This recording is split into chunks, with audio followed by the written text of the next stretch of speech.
தாத்தா உனக்கு என்ன பிரச்சனை? தமிழர் இலக்கிய வரலாற்றிலே ஒரு தொய்வு, ஒரு தேக்க நிலை இருக்கிற போது புது ரத்தம் பாய்ச்சிய புரட்சியாளன் பாரதி, பெரும் பாய்ச்சலை ஏற்படுத்தியவன் பாரதி. அவனுக்கு பிறகு அவன் தாக்கம் இல்லாது எவனும் எழுதல. அவன் சொல்லடி சிவசக்தி, என்னை சுடர்மிக அறிவுடன் என் படைத்தாய். நீ எல்லா பேரும் கோயிலில் போய் எனக்கு நல்ல அறிவு கொடு, நல்ல புத்தியை கொடு, இதாண்டா கேட்ப. அதே சாமி கிட்ட போய் இவன் எதுக்கு இவ்வளோ அறிவு எனக்கு கொடுத்த? புறாப்பையில முட்டாப்பையில படைச்சு விட்டு என்னையும் மட்டும் அறிவாக படைச்சு விட்ட. நான் பேசுறது எங்களுக்கும் புரியலன்னு கேட்டேன். ஒரே ஆளு உலகத்திலே நம்ம பாட்டம் தான். அது மாதிரி இப்போ நான் என்ன கேட்க வேண்டியிருக்கீங்களா? இவங்களோட என்ன எதுக்கு பிறக்க வச்சா? எதுக்கு பிறக்க வச்சா? இந்த நாய் நிறையா பிறந்திருந்தால் 4 வீட்டில் நக்கி சாப்பிட்டு செத்துருக்கலாம்ல. இது இந்த மானங்கட்ட பொழப்பு. இந்த பேச்சை 13 ஆண்டா சுடுகாட்டை வச்சோம் 4 போனால் எந்திரிச்சிருக்கும். பாவம் ரொம்ப நேரமா பேசிட்டுருக்கான், கத்திக்கிட்டு இருக்கான். இது ஒரு இனமா? இது ஒரு இனமா? ஒரு சொத்து தண்ணி தர முடியாது, தண்ணி கொடுக்க நாங்கள் முட்டாளா? 10 சீட்டு கொடுப்பார் ஐயா ஸ்டாலின், 10 சீட்டு. அவன் தண்ணி தர மாட்டான், இவர் கொடுத்துருவார். நீ மானம் கட்ட அவனுக்கு போட்டுருவ.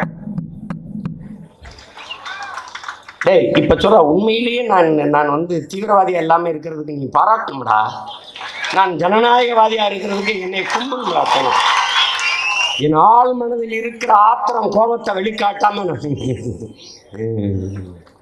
எத்தனை நாளைக்குடா அந்த மானங்கட்ட நடிக்க முடியும்?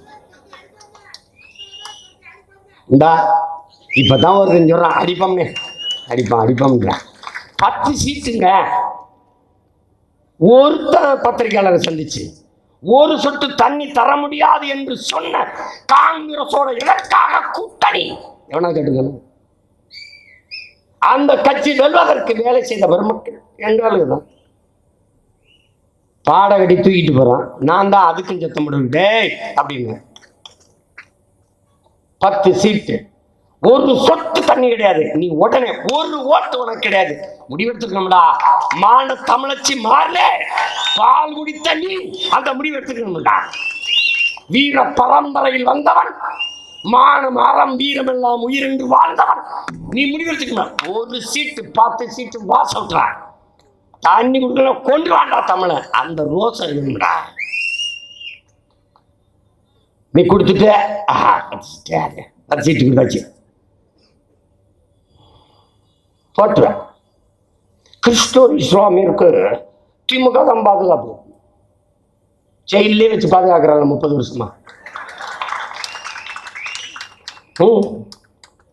ஒரே ஒரு தடவைப்பா எல்லாருக்கும் ஆட்சி கொடுத்துட்டா. ஐயா எடப்பாடி கொடுத்துட்டா, கடைசி ஐயா ஸ்டாலின் கருணாநிதி மகன் கொடுத்துட்டா, எல்லாரும் கொடுத்து. ஒரே ஒரு தடவை மகனுக்கு 5 வருஷம் கொடுத்து பாரு.